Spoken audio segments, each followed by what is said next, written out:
সালাতু ওয়াস সালাম বিশ্ব নবীর কাছে আসলেন, এসে দেখলেন একজন মানুষ চোখের পানি ছেড়ে কাঁদতেছে। কান্নার কারণটা হলো আল্লাহর ভয়ে, জাহান্নামের ভয়ে কাঁদতেছে।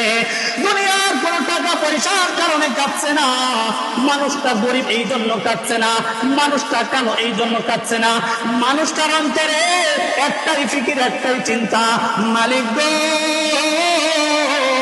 ওই জাহান্নামের আগুন আমি সইতে পারবো না।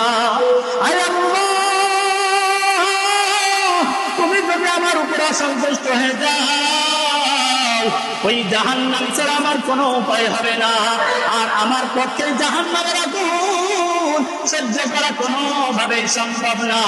এইভাবে কাঁদতেছে জিবরিল আমিন আলাইহিস সালাতু ওয়াস সালাম বিশ্বনবী, শ্রেষ্ঠ নবী মুহাম্মদুর রাসূলুল্লাহ সাল্লাল্লাহু আলাইহি ওয়াসাল্লামকে বলেন, ইয়া রাসূলুল্লাহ, ইয়া হাবিবাল্লাহ, আপনার উম্মতকে সুসংবাদ জানিয়ে দেন, আল্লাহ রাব্বুল আলামিন কিয়ামতের ময়দানে প্রত্যেকটা আমলকে ওজন করবেন, কেবল একটা আমলই আছে যা ওজন করবেন না।